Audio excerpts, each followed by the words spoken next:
ఆర్థిక ఇబ్బందులు ఎదుర్కొనే ఆ గంగపుత్రులకు జువ్వలదిన్నె ఫిషింగ్ హార్బర్ వరమైంది. గతంలో మత్స్య సంపద సరిగ్గా దొరక్క ఆర్థికంగా ఇబ్బంది పడ్డారు. హార్బర్ నిర్మాణంతో తమ జీవన ప్రమాణాలు మెరుగుపడ్డాయని మత్స్యకారులు చెబుతున్నారు. ఇంకా కొన్ని పనులు మిగిలి ఉన్నాయని, వాటిని కూడా త్వరగా పూర్తి చేయాలని కోరుతున్నారు. నెల్లూరు జిల్లా జువ్వలదిన్నె ఫిషింగ్ హార్బర్ వేల మంది మత్స్యకార కుటుంబాల జీవనాన్ని మెరుగుపరిచింది. నెల్లూరు, ప్రకాశం జిల్లా తీర ప్రాంతంలోని మత్స్యకారులు పూర్తిగా చేపల వేటపై ఆధారపడి జీవనం సాగిస్తారు. హార్బర్ నిర్మాణానికి ముందు అనేక సమస్యలతో ఇబ్బంది పడ్డారు. పాతకాలపు పద్ధతుల్లో వేట చేయడం వల్ల మత్స్య సంపద సరిగా దొరికేది కాదు.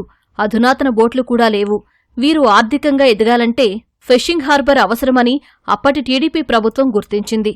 2018లో సీఎం చంద్రబాబు హార్బర్ నిర్మాణానికి శంకుస్థాపన చేశారు. మళ్లీ కూటమి ప్రభుత్వం ఏర్పడిన తర్వాత పనులు పూర్తి చేసి ప్రారంభించారు.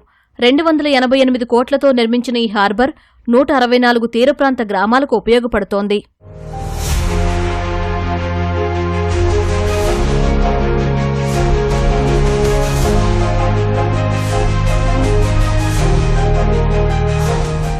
ఈ ఫిషింగ్ హార్బర్లో ఇంకా కొన్ని పనులు మిగిలి ఉన్నాయి.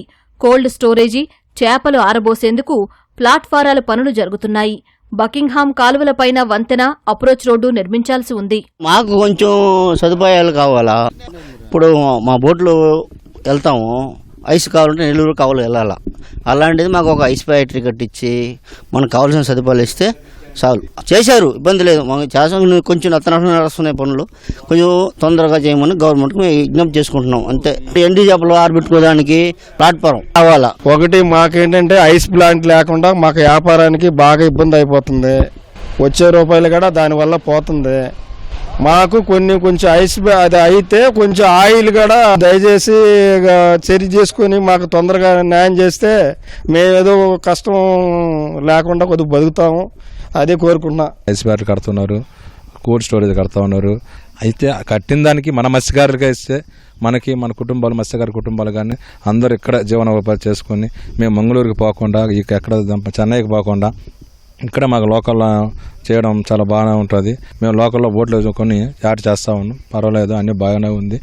ఇంకా మేము బోట్లు కొనడానికి మాకు స్తోమత పెరిగేటట్టు వాళ్ళకి సబ్సిడీ పరంగా ఏవైనా ఇంకా సబ్సిడీ పరంగా వస్తే మనకి బోట్లు కొనడానికి కూడా మా మత్స్యకారులు ముందుండి చేస్తారు.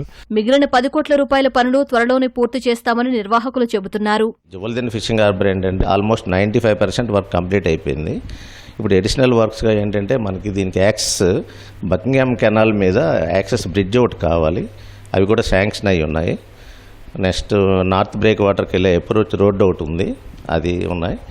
నెక్స్ట్ మేజర్ ఏంటంటే ఇంకా యాక్చువల్గా క్వే ఏంటంటే ఇది టోటల్ 909 మీటర్స్ క్వే. ఇది 1250 బోట్స్ ఫెసిలిటేట్ చేసేటట్లుగా ఇదంతా పూర్తయితే 6000 ఫిషర్మ్యాన్కి పరిసర గ్రామాల నుంచి అందరికీ ఇది అనుకూలంగా ఉంటుందన్నమాట. అంటే అవకాశాలు, ఉద్యోగ అవకాశాలు అవన్నీ వస్తాయన్నమాట. ఇది నెక్స్ట్ మేజర్ పార్ట్ ఆఫ్ దీంట్లో మెయిన్ దీనికి రావాల్సిన వాటర్ సప్లై వర్క్ ఒకటి, అది అడిషనల్గా శాంక్షన్ అయ్యింది. అది వర్క్ చేయాల్సి ఉంది. అది 1 or 2 monthsలో అయిపోతుంది. అయిపోయిన తర్వాత దీన్ని వినియోగంలోకి వస్తుంది అన్నమాట వర్క్.